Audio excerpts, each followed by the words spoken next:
6장 10절 다시 보겠습니다. 예수께서 말씀하시기를 사람들을 앉게 하라 명령하시죠. 앉게 하라 하시니 그 자리에는 풀이 많더라. 사람들이 앉으니 그 수가 약 5천 명이더라. 자, 여러분 한번 생각해 보십시오. 5천 명이 남자들이잖아요. 이게 숫자를 셌으니까. 그럼 여자들, 아이들을 합하면 최소 5천 명 이상이에요. 보통 아이들이 많잖아요. 여자들도 이제 있을 수도 있고, 그죠? 많아요. 아이들도 왔을 거예요, 아마도. 그러면 10,000명 이상의 사람들이 지금 모여 있는 거예요. 그런데 여기 10절에서 앉게 하라고 예수님이 제자들에게 명령하시는 거예요. 근데 5절에서는 뭐라고 그러셨냐면 그때도 제자들을 시험하셨어요. 그때는 믿음이 있는지를 보신 거예요. 믿음이 있는지. 그런데 다 실패했어요. 예수님은 다 빼놓고 자기들의 생각을 그때 말했잖아요. 믿음이 없었어요. 예수님께서 이 문제를 해결하실 것이라고 하는 믿음은 없었어요. 그때도 실패했는데 이제 그때 또 순종을 이제 시험하시는 거예요. 무슨 말입니까? 아니 먹을 게 없는데 10,000명을 지금 앉히라고 하잖아요. 이렇게 뭘 하겠다고 도대체 앉히라는 거지? 이렇게 생각할 수 있어요. 제자들이 순종을 시험한. 그러니까 믿음은 불합격했는데 순종에는 성공했어요. 제자들이. 앉게 하라 그러니까 야 주님이 앉게 하라 그러셨다. 아이들 다 사람들 다 앉히자 하고 10,000명을 다 앉히는 거예요. 이게 정말 중요한 겁니다. 그래서 여러분의 믿음이 부족해요. 믿음이 부족하면 하나님과의 교제는 괴리가 있는 겁니다. 왜냐하면 하나님은 페이스풀 하신 분이에요. 믿음이 충만한데 사람은 믿음이 없어요. 그러면 주님과 교제가 제대로 되지 않고 뭘가 은혜를 받고 싶어도 어렵잖아요. 근데 방법이 있어요. 순종하면 돼요. 이렇게 순종하면 그런 자격을 갖추는 거예요. 내가 믿음이 좀 없는 것 같아요. 그러나 순종할 수 있어요. 이게 앉는 거예요. 앉게 하라 그래 앉잖아요. 그러면 여러분 어디에 앉아야 됩니까? 지금은 풀밭이 없어요. 어디에 앉아야 됩니까? 말씀 앞에 가만히 앉는 겁니다.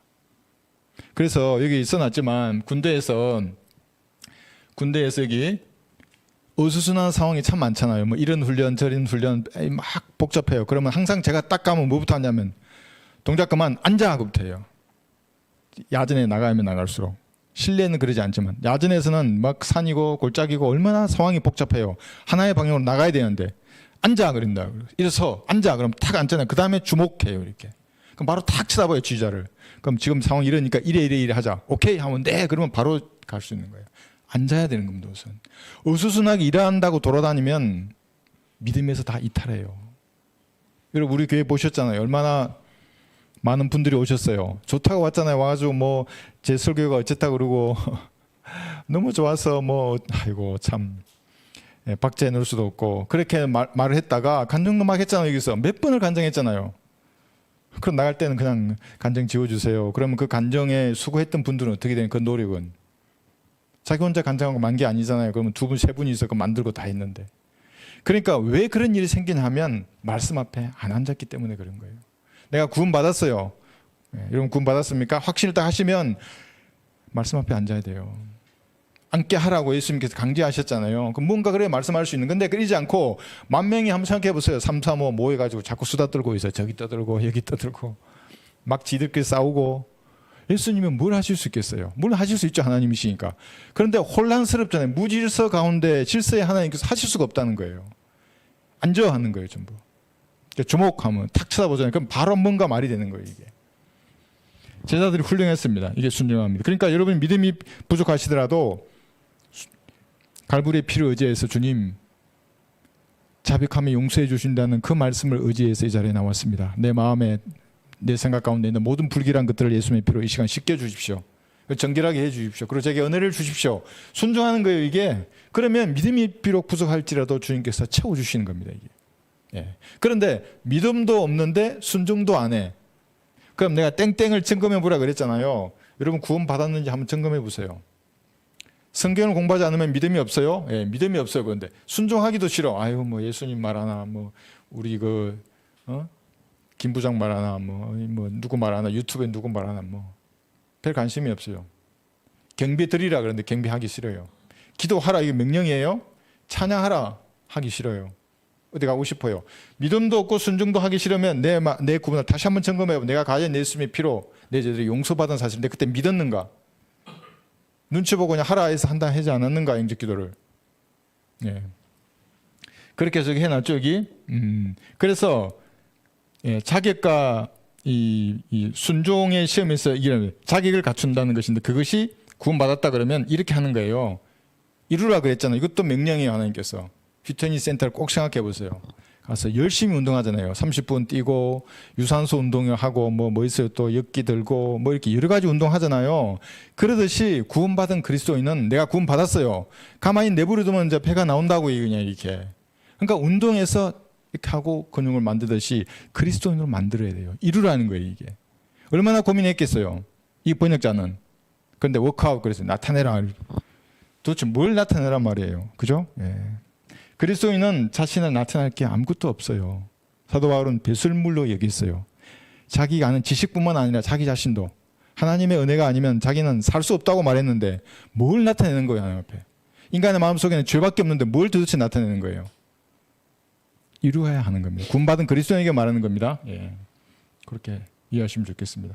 그 다음에 여기 질서에 가는 겁니다. 여기 우리 10절 보고 있죠. 이 구절을 여기 마가복음 6장 40절에서는 질서 있게 이렇게 마가복음 6장 40절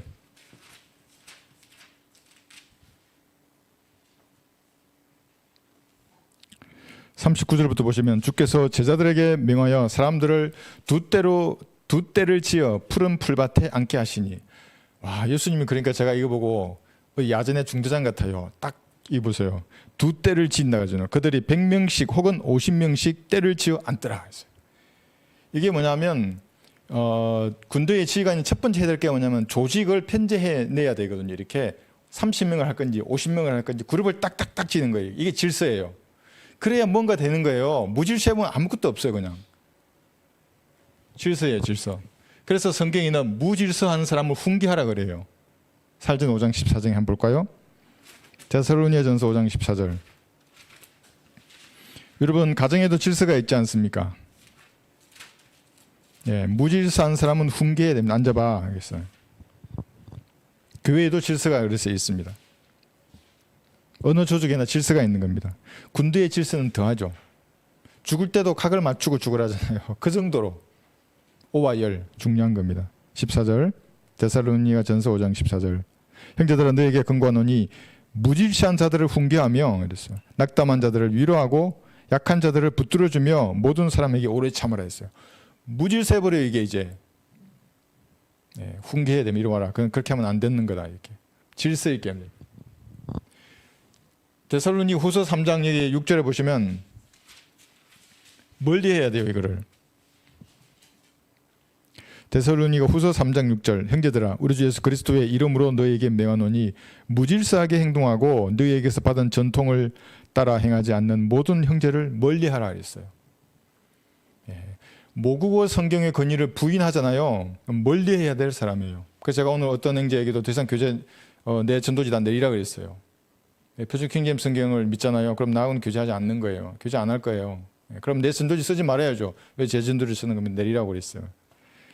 멀리 해야 되는 겁니다. 그래서 가까이 하면 안 됩니다. 그런 사람들. 11절에 보시면 우리가 들으니 너희 가운데 무질서하게 행하여 전혀 일하지 아니하고 참견절하는 자들이 있다 하니 그러세요. 무질서하게 행하는데 참견까지도 해요. 예. 왜 그러냐면 하나님은 혼란의 창시자가 아니기 때문에 그런 겁니다. 고전 14장 여기 33절에 보시면 고전 14장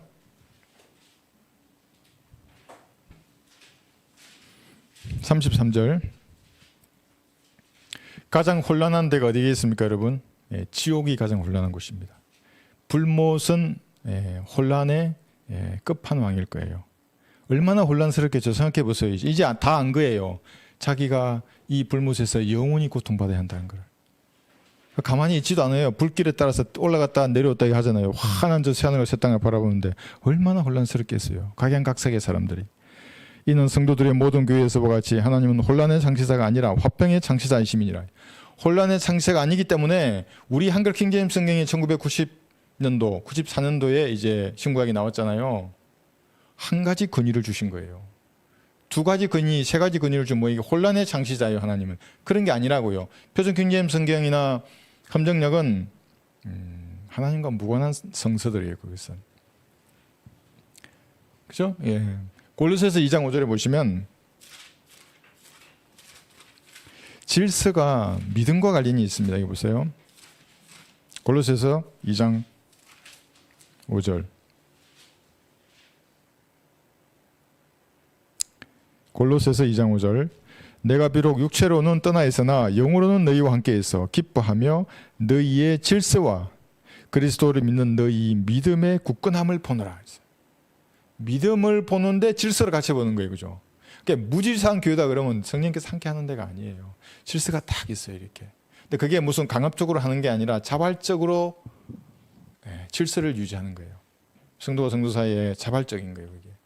목사와 성도 사이 이게 자발적인 질서가 유지되는 것입니다. 하나님은 혼란의 장세가 아니기 때문에 그렇습니다. 오와 열 했잖아요. 이게 오가 이 가로선이고 열이 이렇게 세로선이에요. 이게 그래서 오와 열 그러잖아요. 오열도 있어. 오열. 오열이 뭐예요? 간첩이에요. 내부에 속해 있는데 우리와 외부에 있는 적과 내통하는 사람은 오열이라 그래요. 오와 열이 맞아야 되는데 오열은 간첩이에요.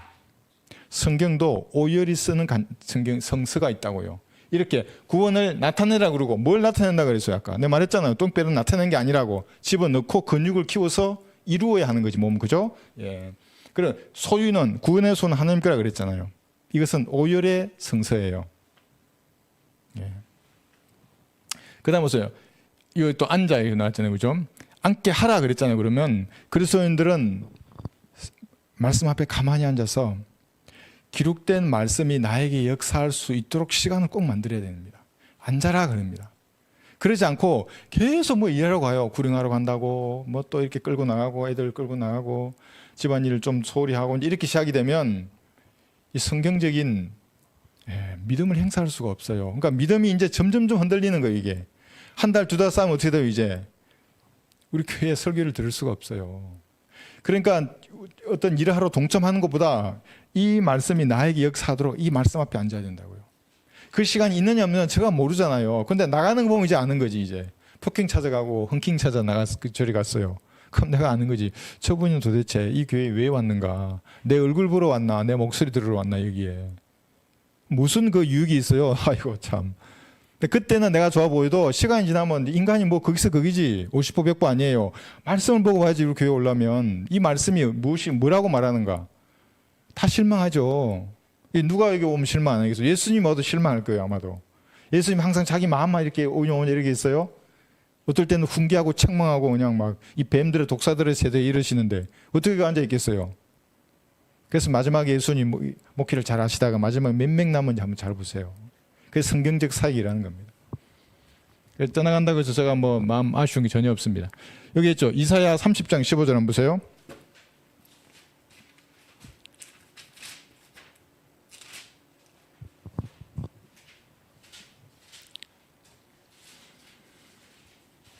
이사야 30장 15절.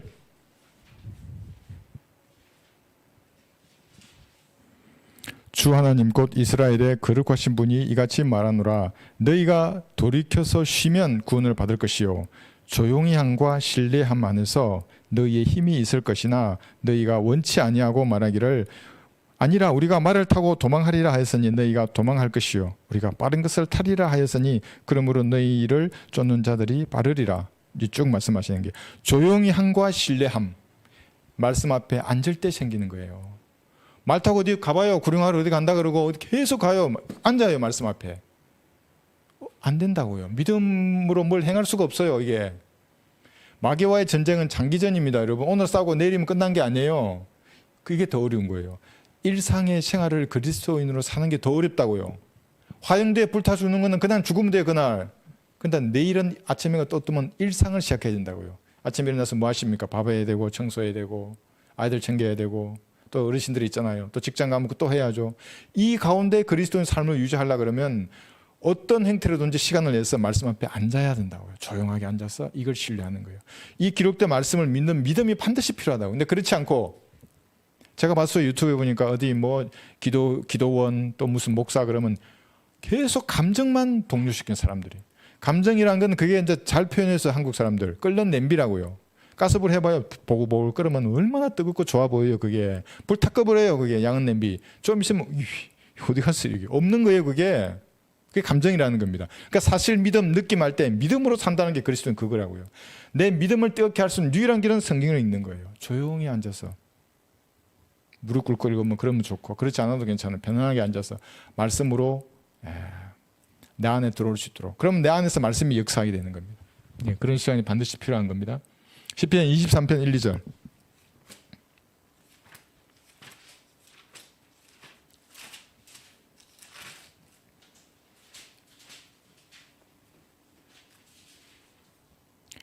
시편 23편의 1, 2절 보시면 이것이 여러분의 노래가 되어야 됩니다.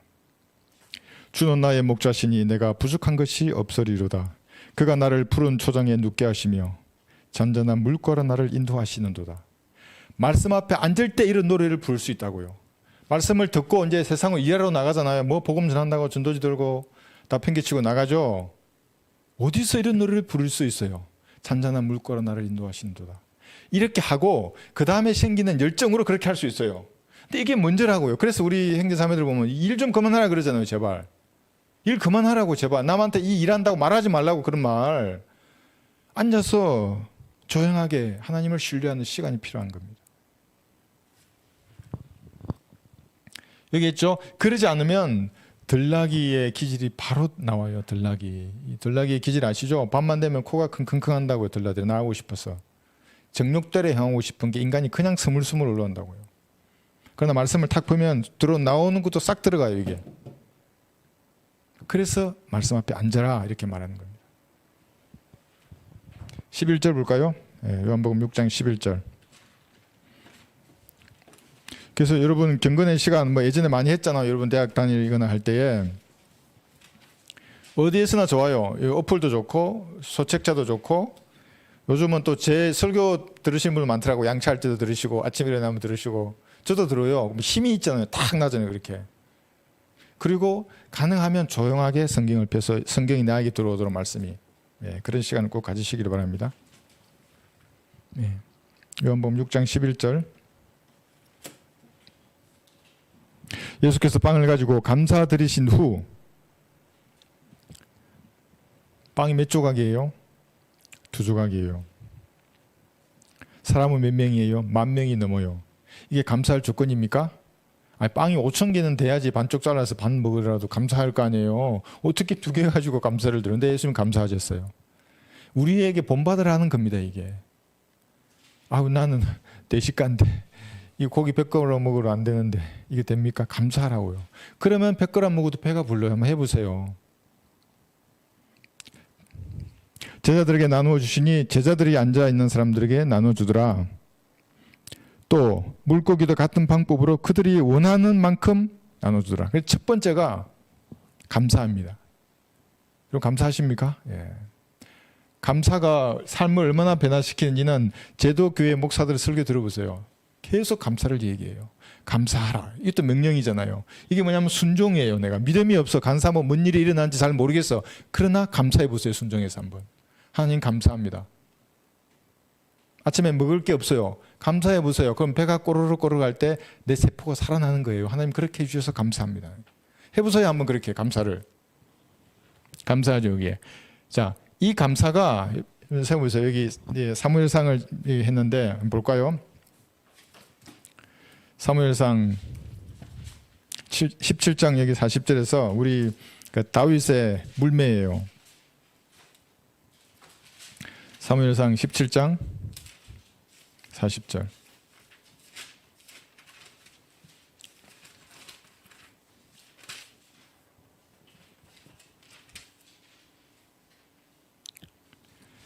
(40절하고) 45절, 48절 세 구절 읽을게요. 그가 손에 막대기를 들고 시냇가에서 매끄러운 돌 5개를 골라서 자기가 갖고 있는 목자의 자루적 예행자의 자루에 넣었으며 손에 물매를 가지고 그 필리스타인에게 다가가더라 했어요.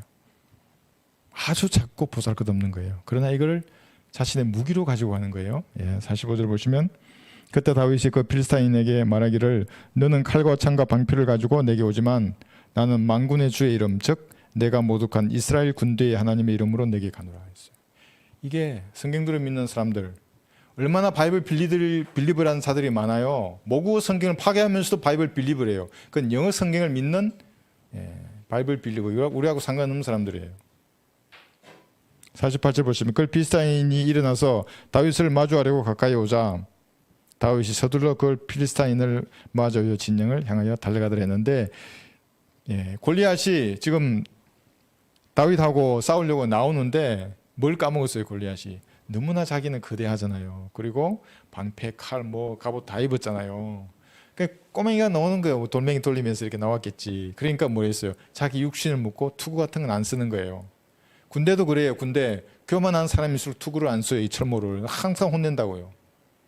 일부러 그래요. 혼내요. 계급이 높을수록 철모를 안 쓰려고 그런다고요. 그러니까 이 육신을 신뢰하면 할수록 투구를 안 써요. 육신을 신뢰하게 된다고요. 자기 육신, 경험, 지식. 내가 지금까지 해봤는데 그게 옳아. 그게 육신이라고요. 그러니까 이 물매, 매끄러운 돌 5개 가지고 나간 다윗의 물매 그 돌에 의해서 얘가 죽었어요. 육신을 자랑하니까. 그리스도인도 골리앗 꽃 나지 않으려면 육신을 신뢰하면 안 돼요. 육신을 신뢰하지 말고 이루라 그랬잖아요. 이루지 않으면 이게 육신 덩어리 그대로예요. 구원을 받았는데. 원석이죠. 잘 깎고 다듬으면 좋은 돌이 나오지만 자기가 깎지 않으면 그대로라고요. 그게 육신을 신뢰해요. 원석이에요. 그냥 구원 받았지만 열심히 달려야 돼요. 이렇게 배도 넣고 그럼 또 나오게 해서 멋진 몸으로 만들어야 되는 겁니다. 그렇지 않으면 여기 빌립보서 한번 볼까요? 3장 3절에 보시면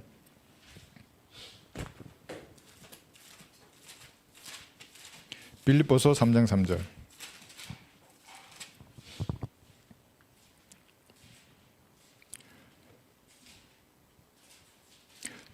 빌립보서 3장 3절. 이는 영 안에서 하나님을 경배하며 그리스도 예수 안에서 기뻐하고 육신을 신뢰하지 않는 우리가 할 예파임이라. 예수님 안에서 기뻐한다고요. 아까 감사 얘기했잖아요. 그 다음에 기뻐한다고 이렇게. 그렇지 않고 육신을 신뢰하면 육신적으로 눈에 보여야 뭔가 돼야 이게 기뻐한다고요. 아까 말씀드렸잖아요. 여기 백으로 가득 채워 보여 이 가방을 만족하는가. 그러나 예수님 안에서 기뻐하는 사람은 떼울백만 메고 있어도 기뻐한다고요. 그 하나면 충분해요. 뭔 다른 백이 또 필요해요. 고전 1장 26절도 볼까요?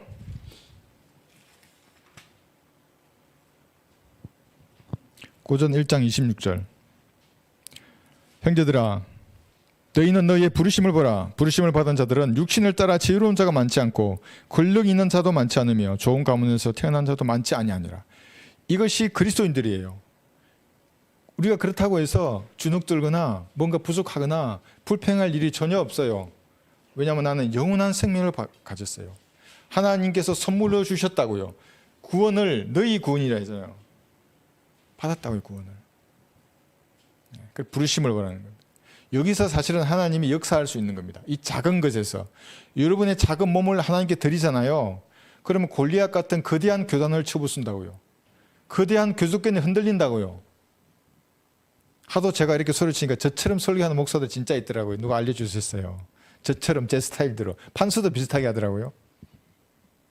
제 이름도 캡처해가지고 욕하는 사람이 있더라고요. 이제 제 얼굴을 캡처해서 이렇게 만나서 한번 해보시지. 저한테 찾아오시든지. 그래서 우리는 육신을 신뢰하지 않는 겁니다. 감사하는 겁니다. 작은 것에서. 그 다음에 나눔이에요. 이거 한번 잘 보세요. 예수님은 이제 빵과 물고기를 10,000명 이상의 사람이 먹을 수 있도록 이제 된 거예요. 이제 나눠줘야 되잖아요. 분배가 남았잖아요. 어떻게 하셨어요? 3가지 방법이 여기 있는데, 예수님은 그냥 사람들이 와서 가져가라 안 그랬어요. 가져가라면 어떻게 됐겠어요? 막 어떤 사람은 1개 챙기고 어떤 사람은 막 바리바리 챙길 거 아니에요. 얼마나 무질서했겠어요.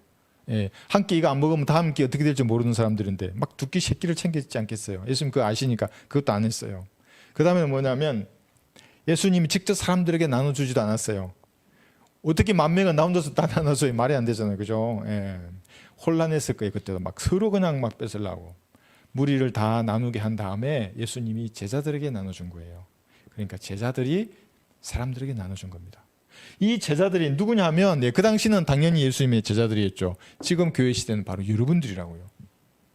하나님께서 여러분에게 여기 구원이 무엇인지를 알게 하셔서 구원 받았어요. 그 다음에 한글 킹제임 성경을 최종 권위로 두고 성경대로 하나님을 섬기겠다고 여러분들이 진리에 눈을 뜨게 하셨어요. 하나님께서 무언가를 받으셨다고요. 하나님께. 저는 제가 깨달은 걸 말하라 그랬어요. 제가 깨달은 걸 제가 그렇게 하겠습니다. 빗나가면 하나님께서 이게 저한테는 엄한 게 있어요. 자꾸 보여주셨어요. 그런 거를 가지 말고 네가 깨달은 걸 하라고, 이것을 하라고. 이번에 성경이 이렇게 됐을 때도 저한테 네가 이것을 하라고, 이렇게 보이지 않았는데 보이시는 것처럼 네가 이 가짜 성경에 대해서 네가 꾸짖으라고 정확히 말씀하신다고요. 저만 하는 게 아니에요. 이 제자들이라는 게 그리스도인들을 말하는 겁니다. 여러분들도 깨달은 것이 다 달라요. 어떤 사람 복음을 구령하는 것에 대해서 정확한 깨달음이 있고, 어떤 사람 섬기는 건 섬기는 것이 있고, 다양하다고 받은 은사가 다르고 물질이 다르고 섬김의 정도도 다 달라요. 무엇인가 여러분 받았어요? 사람들에게 나눠주는 거예요. 혼을 이겨오는 구령도 할 수 있는 것이고, 기도해서 어떤 사람을 중보해서 중보 기도로 도와줄 수 있는 것이고, 그렇게 나누는데 왜 그럼 이렇게 하는 예수님께서는 동참하는 사람 그 사실 영광이에요. 하나님의 사역에 동참하잖아요.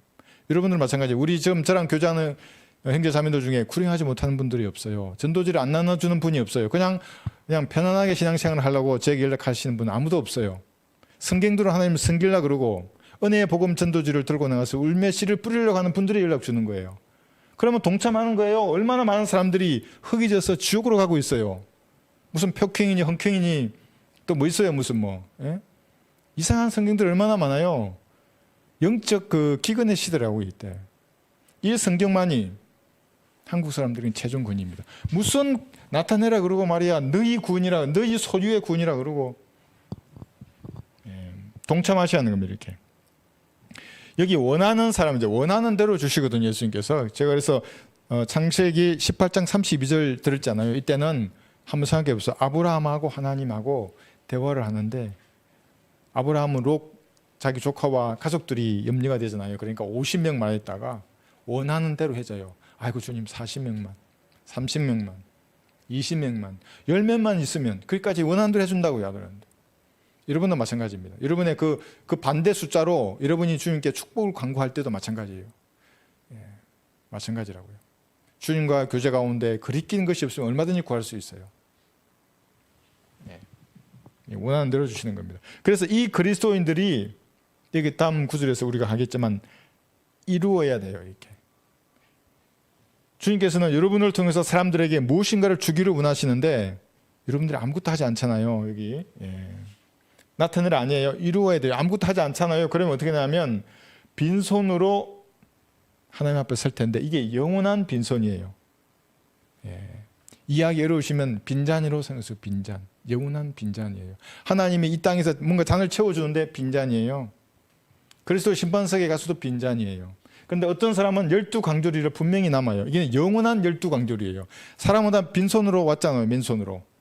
엄마 뱃속에서 뭐 가지고 온 사람이 있어요? 아무도 없어요. 다 빈손으로 왔는데 어떤 사람은 지금 여기 13절에 보시면 12강조리 남겼잖아요.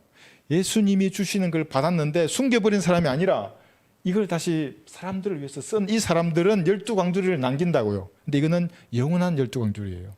아무도 빼앗지 못해요. 그리스도의 심판석에서 다 받을 거예요. 그러니까 여러분들, 아니 나는 들을 게 없어 예수님 앞에. 내 묻기도 바쁜데 언제 이걸 예수님께 드리나. 여러분 생명을 받았잖아요. 영원한 생명을 받은 거예요. 물론 이거 안 준다 그래서 하나님께서 야 저 나쁜 놈 지 혼자 다 먹네 뺏지는 않으세요. 그러나 무엇인가 주님께 드릴 게 있을 거예요. 이것도 교회 헌금하라 이런 얘기 아닙니다. 여러분 한번 생각해 보세요. 나에게 영원한 생명을 주셨는데 나에게 영원한 생명을 주셨는데 나는 무엇을 주님께 드릴 수 있을까? 생각해 보시는 겁니다. 이거 내가 먼저 할게요. 여기 보세요. 잠언 11장 25절에 보시면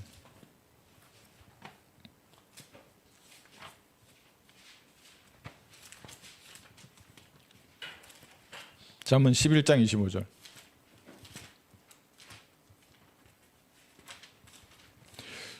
사람이 하나님께 뭐를 드려가지고 꺼줄 수 있겠습니까? 없어요. 사실은 모든 것이 하나님께로부터 여러분에게 다 가는 거예요. 그리고 다시 다 돌아가요. 하나님께. 그런데 여러분이 가지고 있는 그건 불의한 재물이라 그러잖아요. 누가복음 16장에서 불의한 청지기의 여아를 그때 드시는 거예요. 그걸로 친구를 사귀라고 잠깐 가지고 있다가 다 나누고 갈 것인데 가지고 있는 그 재물로 사귀라고 친구들을. 그게 무슨 말이에요? 구원받은 형제 자매에게 하나님의 사역에 여러분이 들을 것이 있으면 주는 거예요. 그것이. 여기 11장 25절 관대한 자는 풍족하게 되리니 관대한 자라 그랬어요. 풍족하게 되리니 물을 주는 자는 자기 자신도 물을 받게 되리라 해요. 관대하게 형제자매들을 위해서 하나님의 사역을 위해서 여러분이 줄 수 있는 걸 주는 겁니다. 그 재산이거나 은사이거나 시간이거나 무엇인지 모르겠지만 주는 것이 복된 거예요. 예수님이 친히 말씀하셨어요. 그래서 이걸 알기 때문에 이건 법칙이에요. 주는 게 복되다는 것은 구원받지 않은 사람도 주는 사람이 있어요. 열심히 준다고요. 막 뭐 어디에 무슨 카이스트에 뭐 수십억을 기부하고 뭐 하잖아요. 그런 사람들이 어딘가에서 배운 거에 다 성경에서 나온 거예요. 그게 물론 그 복은 없어요. 예, 없는 거예요. 그건 허상이에요. 전부 다. 구원받은 그리스도인들이 자기가 가진 것으로 하나님께 무언가 드린다는 것은 대단한 특권입니다. 그러니까 대부분의 사람은 누구에게 줘야 될지도 모르고 인생 다 낭비하는 거예요. 그랬어요. 예, 여러분은 참으로 대단한 특권을 가지신 겁니다. 하나님 앞에 문제 드리는 겁니다. 여기 요한복음 6장 다시 들어갈게요. 13절이죠. 그래야 그들이 한데 모으니 보리빵 5덩어리로 먹고 남은 조각들이 12광주리를 채우느라. 여러분도 그리스도 신반석에 가서 이런 뭔가 있어야죠. 강주리에 있어야 되는데 딱 둘러보니까 자기만 없어요. 나 그때 얼마나 웃을까 생각해 봤어요. 그리스도 신반석에 물론 있어야 될 사람이 없고 없어야 될 사람이 여기 툭 와 있네. 그럼 뭔지도 몰라요. 두리번 하고 있어. 이게 빈손으로 와 있네. 빈손으로 왔다가 세상을 그냥 빈잔으로 이렇게 살다가 그래서 심판석에서 아무것도 없는 거예요. 참으로 부끄러운 삶이에요. 영원한 빈손이에요. 그 사람은. 빈잔이든지. 했죠. 여기 12절 한번 읽어볼까요? 요한복음 6장 12절 그들이 배부르게 먹은 후에 주께서 제자들에게 말씀하시기를 남은 조각들을 한데 모으고 아무것도 버리는 것이 없게 하라고 하시니라. 예수님이 얼마나 검소하세요. 낭비하지 않으세요. 예수님은 질서의 하나님이시고 낭비를 하지 않으신다고요. 그리고 군대에서 짬밥을 받잖아요. 제가 총각 때 군대에서 여러 가지 보직을 했어요. 탄약관도 하고 탱크 전차장도 하고 치사 반장도 했어요. 6개월 동안. 급양 관리관 뭐 그런 거잖아요. 했는데 짬밥이 없어야 되잖아요. 그게 그 지키기도 해요. 짬밥이 있어 가 먹고 와. 그리고 짬밥을 최소화하려고 버리는 게 비용이 되니까. 어쨌거나 예수님은 낭비하지 않으세요. 낭비하면 뭐냐면 탕자예요. 탕자가 여기 누가복음 15장이죠. 13절에서 재산을 낭비하더라. 하나님께서 여러분에게 불의한 재물이 잠시 이 땅을 사는 재산을 주셨어요. 어디에 낭비하십니까? 떡을 빼기면 충분해요. 뭔 떡을 우리는 그런 분이 안 계시지만 낭비할 필요 없어요. 그렇습니다. 검소하게 살고 낭비하지 않는 겁니다. 이 너무 메이커 있는 거 이거 똑같은 옷을 사면 되죠. 그냥 시장에 가면 팔잖아요. 그냥 깨끗하게 입으면 돼요. 단정하고 깨끗하게. 근데 뭐 뭔지 모르겠지만 무슨 메이커를 있어요. 참 저는 군대가 좋아요. 군용이면 끝나는 거지. 뭐가 또 있어야 되겠어요. 검소하고 단정하고 그렇게 옷차림도 하는 겁니다. 디모데전서 2장 9절에 검소하고 단정한 옷차림이 그리스도인이에요. 근데 그렇지 않고 이상한 뭐 이런 게 표가 붙어 있다 그러면 아직은 잘 몰라요. 하나님하고 앉아서 말씀으로 주는 게 교제가 잘 안 되는 거예요. 그분은 그렇게 하시면 좋겠습니다. 자, 이거 이제 마지막 이 교훈을 한번 여기서 우리가 어떤 교훈을 했었냐면 보살것 없잖아요. 10,000명이 먹을 수 없죠. 뭐 여기 나와 있는 물고기 2마리 뭐 보리떡 뭐 이런 걸 가지고 어떻게 10,000명이 사람이 먹을 수 있겠어요? 이 황폐한 교회에서 우리 교회의 규모로 구독자 수로 어떻게 수십만 명, 10만 명이나 되는 골리앗의 머리를 칠 수 있겠어요? 그렇게 보이지 않습니까? 그렇지 않아요. 여러분의 몸을 하나님께 드리면 형제든지 자매든지 하나님께서 원하시는 그 일에 쓰실 거예요. 그 충분히 채워주세요. 여러분에게는 은혜가 풍성한 하나님이잖아요. 하나님은 이 은혜의 복음을 전하기 위해서 자신의 피를 바쳤어요. 생명을 바치셨거든요. 이 진리의 지식으로 하나님 마귀들과 싸우신다고요. 그런데 어떤 사람이 그걸 하겠다고 하잖아요. 그 작은 충정과 열정이 하나님께서 얼마나 기뻐하시겠습니까? 거창에도 있어요. 우리 형제님들. 창원에도 있고 부산에도 있고 우리 형제님들. 울산, 대구 다 있잖아요. 저기 화순에도 있고 장성에도 있어요. 무주에도 있고 전주에도 있어요. 우리 우리 형제님들 간증도 하셨잖아요, 그죠? 네. 여기 또 대전에도 계시고 그런 분들이에요, 전부 다. 네. 작아 보이지만 기꺼이 드림으로 해서 하나님께서 그 사람을 쓰신다고요. 네. 당대의 부자들 한번 생각해 보세요. 이 소년이 보잘것없는 거 갖고 왔잖아요. 이거 10,000명이 먹으라고. 당대에 10,000명을 먹이실 수 있는 부자들이 얼마나 많았겠어요. 뭐 금덩어리도 있었을 거 아니에요. 저 당시에 집안에 쌓아놨겠죠. 이렇게 막 창고에도 곳간에도 막 곡식 가득가득 있었을 거 아니에요. 다 없어졌잖아요. 그 금덩어리 지금 누가 뭐 가지고 있겠어요. 그죠? 예. 다 소멸된 거예요. 그런 것들은 오직 이 소년이 바친 이 보잘것없는 이것이 영원한 12광들이 남는 그것이 되는 겁니다. 여러분이 드리는 겁니다. 그것이. 예수님께서는 소년을 생각해 보세요. 눈치를 줬겠어요. 야 빨리 줘 임마. 그 예수님이 아니죠. 의로우신 분이 아니라고요. 자기의 의에 흠을 입으시는 거잖아요. 모든 것을 다 가진 하나님이신데 왜 여러분의 물질이나 시간이나 노력을 원하시겠어요? 여기에 동참함으로써 여러분에게 복을 주시기 위한 거예요. 영원한 복이에요, 이게. 그런데 어떤 사람 놓쳐버리잖아요, 그냥. 아이고, 푸킹도 성경이고, 헌킹도 성경이고, 다 성경인데, 한킹만 그거냐? 여러분, 한킹이라 말하지 마세요. 한글 킹 제임스 성경이라고 얘기해요, 말을 한다면. 그 사람들은, 우리가 그 사람들 얘기할 때는 푸킹이니 헌킹이니 말하지만. 자발적으로 들으시는 것을 받는 것입니다. 그래서 여러분이 구원받을 때도 내 의지로 내 마음 문을 열 때만 들어봐요, 성령께서. 물론 기도하면 마음 문을 세게 칠 수 있어요. 어떤 사람은 약하게 칠 수도 있고 어떤 사람은 안 쳐요. 내버려 둘 수도 있어요. 그러나 의지를 문을 열었을 때만 성령께서 들어오셔서 그의 혼을 구원하거든요. 절대로 그의 자유의지의 문을 팍 파괴하고 들어오지 않아요. 마귀는 파괴해요.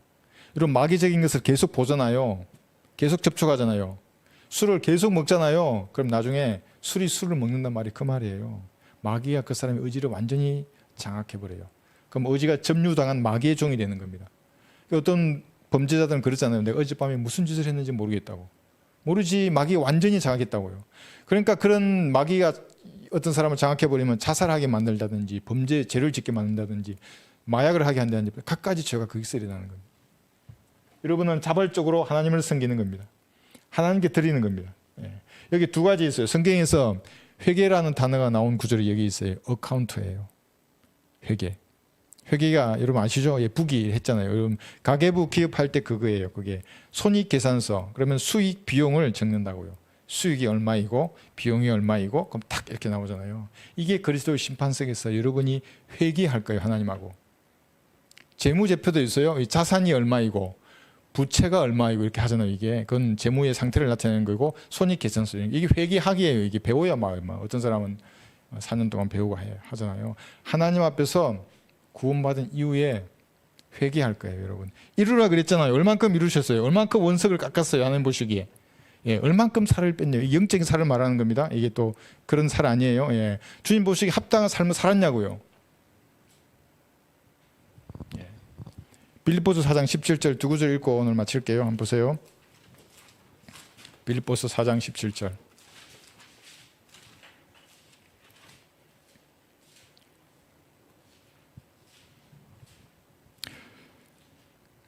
내가 선물을 구하고자 함이 아니라 너희의 회개의 풍성한 열매를 구하고자 함이라. 가계부 이제 보는 거예요, 여기에. 그 가계부를 가지고 주님 앞에 회개할 때 풍성한 열매가 있어요. 그게 뭐냐면 주님께 드리는 거예요. 이 가치를 아는 사람만 하나님께 줘요. 드리는 거예요, 이게.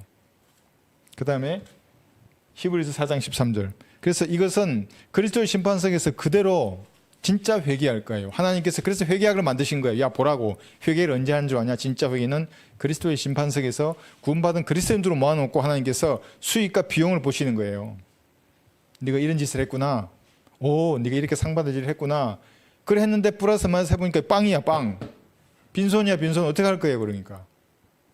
그래서 살아가는 동안 열심히 이루어야 돼요. 구원받았으면. 내가 받은 구원을 이루어내는 겁니다. 주님 앞에. 히브리서 4장 13절에 보시면 그 어떤 피조물도 그분 앞에 나타나지 않는 것이 하나도 없나니 오직 만물이 우리가 회개해야 하는 그분의 눈앞에 벌거벗은 채로 명백히 드러나게 되리라. 회개한다고요. 근데 하나님께서 회개하시는데 실수하시겠어요? 저도 회개학 시험을 볼 때 점수가 좀 좋았어요. 교수님은 제 걸 정말 좋아했어요. 이거 어떤 레포트나 이런 것들을 같이 의견도 구하고 할 정도.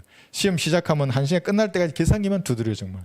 한 시험 끝나기 몇 초 되면 손 딱 떼면 시험 끝 될 정도로 재밌었어요. 그런데 진짜 회개는 그게 아니고 그리스도의 심판석에서 주님께서 하실 거예요. 그래 왔냐? 그래 한번 회개해 보자. 수익을 보고 비용을 따지실 거예요. 얼만큼 남겼느냐. 이때 여러분 상 많이 받으시는 그런 성도들 되시기 바랍니다. 그게 진짜 그리스도인이에요. 진짜 인생을 잘 사는 사람이에요.